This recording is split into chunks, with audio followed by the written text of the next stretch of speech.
Hi, Sam. Thanks for being with us on Virgin Radio. How are you doing? I'm doing fantastic. How are you? Oh, very well. Thank you.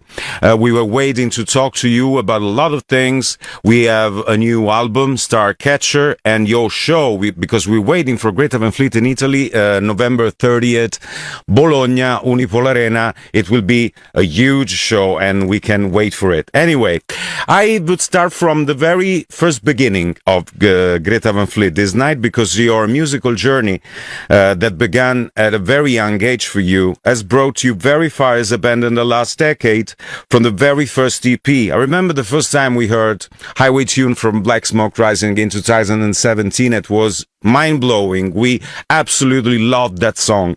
That was, we can say, the beginning for you. Grammy Award in between from The Fires, 3 studio album including the last one, Starcatcher. So what does the new record embodies at this point in Greta Van Fleet career? This is really us kind of in a lot of ways returning to the creative method of pure chaos in creation that was a signature of our early days, of course, back when we were writing music in our parents' garage. So we really wanted to get back to the mentality of just all out rock and roll and not try to make an album that was overthought or too perfect. We went in with a premise. We went in with our songs, a lot of them anyhow. But we were very open to riffing on those things or writing new songs in the studio, many of which we did.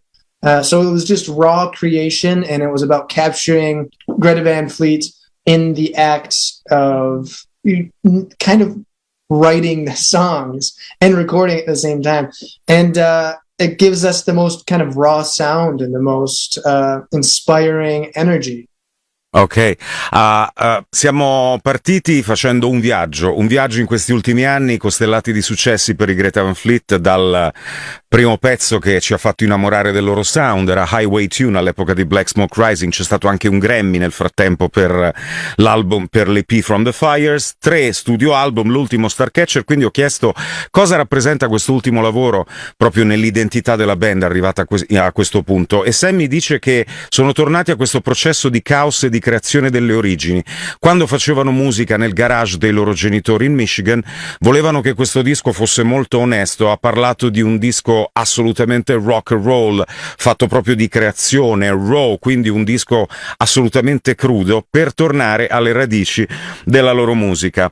And the new album has been recorded at legendary RCA Studios in Tennessee, and you choose a producer who is #1 in country music and the Nashville sound. We're talking about Dave Cobb. So can you tell us about your experience in Nashville and why this city has always inspired and keeps inspiring so many producers and so many musicians as you? You know what? It's because all the studios are here. So this is where we have to record. No, it was a really inspiring space, in particular, RCA Studio A. Because of the history there and because of the way that they built the room. It's this enormous high ceiling recording studio. And we were able to all sit around together in one room and record the music like it was meant to be. We didn't do a lot of throwing guitar amps into ISO booths. We just all were together in the same room, live drums, live bass, guitar, vocals. So that was just the way that was most conducive to being more casual and being relaxed. We were going out for some lunch, and then we would come back and we would open a bottle of wine, and we would start writing new songs or finishing up the work for the day. So it was definitely us in our most relaxed state, and it was us not getting worked up when the record button was on, because we're always rolling. And like I said, we're trying to capture that thing in its most primitive, most authentic form.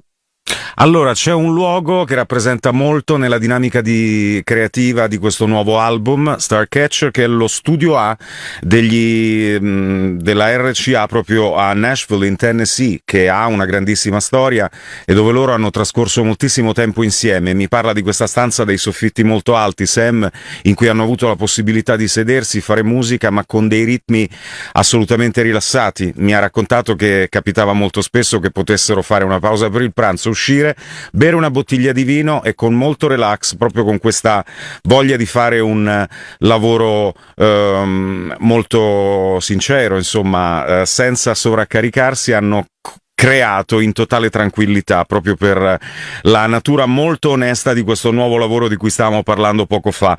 And let's talk about Meeting the Master, the first song released from Starcatcher. Listening to it, I felt immediately a kind of mystical aura surrounding the song.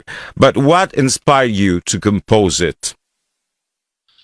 This one was really diving into our folk roots more so than anything. And it all started in the studio, actually, when I think we were waiting for Jake to arrive, perhaps. And Daniel picked up this very interesting, it was like a tenor guitar, an acoustic guitar, and he started playing some chords on it. And Dave really thought it was a cool chord progression. So Josh started writing some vocal melodies over top of it because he was really inspired, because he really, really loves the folky aspects of music and rock and roll. And then Jake came in and really liked it, but he didn't feel confident in it because he didn't have a guitar part for it. So the next day he came back and had this incredible guitar part for this new song. And Josh and I were upstairs at RCA recording some vocals and some lyrics for it. And Josh was really inspired to go ahead and really write the lyrics really quickly within just a day of the song's production. And so that song was really quintessentially Starcatcher, because it does deal with the spiritual kind of theme of Starcatcher. And it was a very Greta Van Fleet song to, run the song through all of us. And then we kept molding it until it was the final product. And we all really loved it.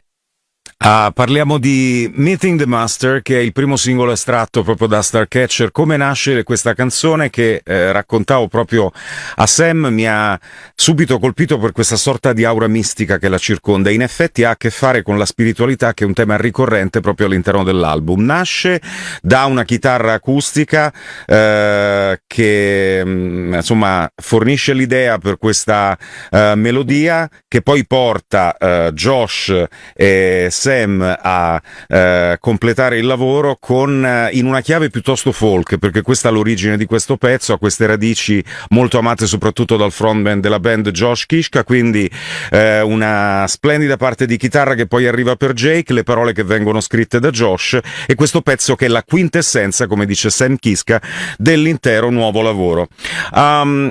Listening to all your albums and all your work, we can hear the values of rock music, of the new generation of musicians, like sharing, inclusiveness, and creating a dialogue between artist and audience. But to be more specific, because you are here with us, what are the values you've always believed as a musician, and which one guided you through the creation of Starcatcher? A big part of it is that the music has to come from the heart rather than the brain. You have to somehow rid yourself of the part where it goes to the brain first. And there's something to say about initial reactions to something. For example, when Jake starts playing a riff, there's something that I automatically go to. Whether that's doubling the riff, or maybe it's another melody underneath the riff, or maybe it's a keyboard part that adds a chord progression to it. But there's an initial reaction that I find is pretty much always right. It's always like the right thing. It's always the right move. And at this point, we've been doing it for such a long time that the whole process is very streamlined and it's very intuitive. But as far as values of rock and roll go, I think it's really important to harness the energy of rock and roll and really exude yourself and really go over the top. And that's my favorite rock and roll. That's the most effective stuff. You know, if you think of bands like the MC5 or Humble Pie or the Faces, you know, it's like all this like just like all out rock and roll, and that's such a great sound, and that's something that we all grew up with, and that's something that's really beautiful and unbridled. And it could be something like Aretha Franklin going off. Like, that's rock and roll. Rock and roll is an attitude, it's an energy. It's not just a genre. Ok, il rock and roll per i Greta Van Fleet è un genere, è un'attitudine oltre che un genere, e loro amano tutto quello che è lontano diciamo dal calcolo. La musica deve arrivare dal cuore, non dal cervello. Questo ci dice Sam Kiszka, perché chiedevo a lui quali sono i valori contenuti all'interno di questo lavoro, quali sono i valori che hanno ispirato proprio la creazione di Starcatcher, e lui mi dice un po' quelli delle band, anche dei musicisti con cui sono cresciuti, anche molto slegati da qualunque contesto troppo razionale, troppo calcolato, dagli MC5 fino ai The Faces o Aretha Franklin, che sono tutti artisti secondo lui sinonimo di grande energia e di puro rock and roll. Okay, let's talk about a thing that is important as much as music. I mean, the image of Greta Van Fleet that is very strong. Every detail of your stage clothes in the video of Meeting the Master of the new single is visually striking for me. What are the references of your style, and how much art and fashion are part of your performance? It's a huge part. You can reference Sacred the Thread there. Just through, you know, explaining that to become that person on stage, it's kind of helpful to have the wardrobe to back it up. If not for the wardrobe, it's almost like we'd be phonies. It's almost like we're not just playing the music. We are becoming the music, and we are becoming the performers. We're not going to go up there in a pair of jeans and a t-shirt. It's theater. It goes beyond just the music. It goes beyond everything. When we're on stage, we spend a really long time and a lot of resources to create that live show, to make the audience feel like they're in the Greta Van Fleet universe.